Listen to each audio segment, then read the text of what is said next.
नमस्कार, कसे आहात सर्व? आय होप की तुम्ही सर्व मजेत असाल। आज आपण ग्लासच्या मदतीने मोदक कसे बनवायचे ते तर बघणारच आहोत, पण त्याचबरोबर काही महत्त्वाच्या युजफुल टिप्स आणि ट्रिक्स मी तुमच्यासोबत आज शेअर करणार आहे, ज्या की तुमच्या रोजच्या कामासाठी खूप महत्त्वाच्या या ठिकाणी होणार आहे।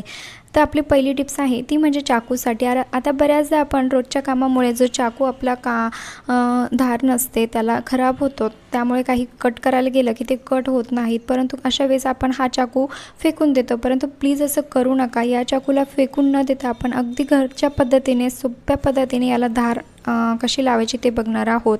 या ठिकाणी मी घेतलेली आहे एक तारेची घासणी आणि अशा प्रकारे चाकूला या तारेच्या घासणीवरती घासून घ्यायचं आहे। आता या तारेच्या घासणी म्हणजे ज्या तारी असतात त्यामुळे आपल्या ज्या चाकूला एक प्रकारची धार तयार होते आणि आज आपण जो चाकू फेकून देणार होतो तो चाकू आपला अगदी नव्यासारखा बनतो। नक्की ट्राय करून बघा।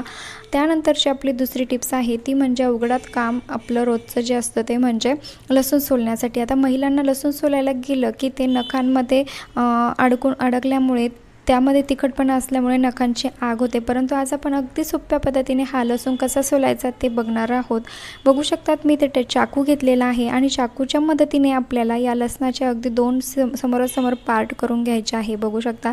आणि रिझल्ट बघा तुमच्या समोर आहे। अगदी सोप्या पद्धतीने या ज्या लसणाची वरची जी छिलट आहे ते अगदी सोप्या पद्धतीने साईडला होत आहे। नक्की ट्राय करून बघा। आणि हो, तुम्हाला जर हा व्हिडिओ जर आवडला असेल, ही ट्रिक जर आवडली असेल तर मला कमेंट्स करून नक्की कळवा। बघू शकतात किती सोप्या पद्धतीने आपण हा चाकूच्या मदतीने लसूण सोललेला आहे बघा। आणि हो, तुम्ही हा व्हिडिओ कुठल्या गावातून किंवा शहरातून बघत आहात ते मला कमेंट्स करून नक्की कळवा, जेणेकरून मला कळेल की माझा व्हिडिओ तुम्ही कुठून बघताय ते। अशा पद्धतीने जर तुम्ही लसूण सोलला, जर तुम्हाला जो लसूण सोलण्याचा जो कंटाळा रोज येतो तो नक्कीच येणार नाही। आणि ही ट्रिक्स तुमच्या मित्रमैत्रिणींना किंवा तुमच्या नातेपरिवाराला देखील शेअर करा, जेणेकरून त्यांचा देखील यापासून मोठा फायदा होईल। बघू शकतात आपण कमी वेळेमध्ये हा भरपूर सारा लसूण अशा पद्धतीने सोलू शकतो। त्यानंतरची आपली दुसरी टिप्स आहे ती म्हणजे मोदक बनवण्यासाठी। आता बऱ्याच महिला मोदक, आता गणपती चालू आहे, गणपती बाप्पाला सर्वात जो आवडणारा पदार्थ असतो तो म्हणजे मोदक असतो। सर्वांनाच मोदक बनवायला खूप आवडतं आणि वेगवेगळ्या प्रकारचे मोदक बनवून आपण गणपती बाप्पांना नैवेद्य म्हणून देत असतो। आता बऱ्याच महिला अशा हातावरती जे उकडीचे मोदक आपण बनवतो ते अशा हातावरती कळ्या बनवून घेतात। आता ज्या कोणी एक्सपर्ट महिला असेल त्यांना तर त्या व्यवस्थित जमतात, परंतु काही महिला अशा असतात की त्या पहिल्यांदी आणि सुरुवातीला ज्यांना व्यवस्थित मोदक बनवता येत नाही त्यांच्यासाठी ही पद्धत खूप अवघड जाते। कारण आपण या कळ्या हातावरती बनवून तो घेतो, परंतु अशा प्रकारे त्यामध्ये सारण टाकलं की त्याला एक असं गोल आकार द्यायला गेलं की त्या ज्या कळ्या आहेत त्या व्यवस्थित येत नाहीत आणि आपला जो मोदक आहे तो अतिशय खराब दिसतो।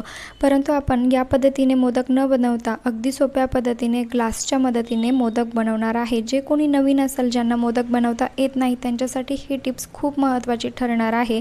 बघू शकतात मी इथे ग्लास घेतलेला आहे। आता या ग्लासच्या खालच्या साईडला आपल्याला तेल किंवा तूप तुमच्याकडे जे पण असेल ते लावून घ्यायचं आहे, जेणेकरून आपण जी लाटी बनवणार आहोत ती याला चिटकणार नाही। अशा प्रकारे आपल्याला पिठाची लाटी करून घ्यायची आहे आणि बघू शकतात अशा प्रकारे आपल्याला या ग्लासच्या वरती ती ठेवायची आहे। आता खालचा जो भाग आहे बघू शकतात, लाटी ही व्यवस्थित सेंटरला आपल्याला ठेवायची आहे आणि हा जो खाली जो भाग आहे त्याला व्यवस्थित आपल्याला हाताच्या मदतीने अगदी छोट्या छोट्या आणि बारीक अशा कळ्या बनवून घ्यायच्या आहे। जितक्या छोट्या कळ्या तुम्ही बनवशाल तितका आपला जो मोदक आहे तो छान आणि सुंदर दिसतो।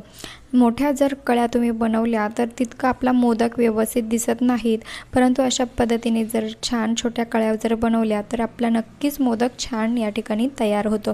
आता तुम्ही म्हणत असाल की आपण ग्लासचा मदत का करतो आहे, ग्लासच्या मदतीने या मोदक का बनवत आहेत, परंतु आपण जर हातावरती जर बनवायला गेलो, ज्या कोणी नवीन महिला असेल त्यांच्यासाठी ती खूप अवघड प्रोसेस या ठिकाणी बनते। कळ्या बनवायला गेलं की ते व्यवस्थित आपल्याला बनल्या जात नाहीत, परंतु हा जो ग्लासच्या मदतीने जर कळ्या बनवल्या तर जो पाती असते आपली ती एकाच ठिकाणी राहते आणि आपल्याला असा गोल आकार गोल फिरवून व्यवस्थित आपल्याला या कळ्या बनवता येऊ शकतात। बघू शकतात ज्या कळ्या आपल्याला हातावरती व्यवस्थित बनवता येणार नाही त्या आपण या ग्लासच्या मदतीने अगदी सोप्या पद्धतीने बनवू शकतो। ज्यांच्याकडे सांचा नसेल मोदक बनवण्याचा त्यांच्यासाठी ही खूप महत्त्वाची आणि खूप सोपी पद्धत आहे। बघू शकतात अशा प्रकारे गोल आपण बनवून घेतलेला आहे। आता याला तेल लावल्यामुळे ते लवकर पडून येतं खाली, बघू शकता। आणि आता जो हा मधला जो भाग आहे यामध्ये आपण टाकणार आहोत सारण। तुम्ही ज्या पण पद्धतीचं बनवलेलं जे सारण असेल, गुळाचं, साखरेचं, कुठलंही सारण तुमच्याकडे जे पण तुम्ही खाण्यास तुम्हाला जे आवडतं ते तुम्ही या ठिकाणी वापरू शकतात। आता आपल्याला व्यवस्थित या ठिकाणी सारण टाकून घ्यायचं आहे आणि सारण टाकल्यानंतर देखील आपल्याला पुढची प्रोसेस व्यवस्थित या ठिकाणी करून घ्यायची आहे, नाहीतर आपला जो मोदक आहे तो खराब होऊ शकतो। अशा प्रकारे जे समोरासमोरील टोक आहे ते व्यवस्थित आपल्याला पॅक करून घ्यायचे आहे, जेणेकरून ज्या कळ्या आहेत त्या आपल्या व्यवस्थित राहतील आणि मोडणार नाही किंवा खराब होणार नाही। जितक्या जास्त कळ्या आपण बनवल्या त्यामुळेच आपला जो मोदक आहे तो व्यवस्थित छान असा बनणार आहे। आणि हे जे आहे वरचा जो भाग आहे त्याला आपल्याला व्यवस्थित अशा प्रकारे गोल शेप वरती देऊन घ्यायचा आहे। आणि आता उरलेला जो काही मोठा जो जाडसर भाग असेल तर तो तुम्ही अशा प्रकारे काढून देखील घेऊ शकतात। बघू शकतात अतिशय सुंदर या कळ्या या ठिकाणी तयार झालेल्या आहे। फक्त बनवण्याची जी प्रोसेस आहे ती व्यवस्थित बनवा। जास्त घाई जर केली तर नक्कीच हे मोदक खराब होतात। आणि अशा पद्धतीने नंतर तुम्ही बोटाच्या साहाय्याने चिमटीत घेऊन ते व्यवस्थित शेप या मोदकला देऊ शकतात। बघू शकतात किती छान आणि सुंदर गणपती बाप्पाचा हा मोदक या ठिकाणी तयार झालेला आहे। अगदी सोपी पद्धत आहे, नक्की ट्राय करून बघा आणि आपल्या गणपती बाप्पाला असेच गोड गोड मोदक खाऊ घाला।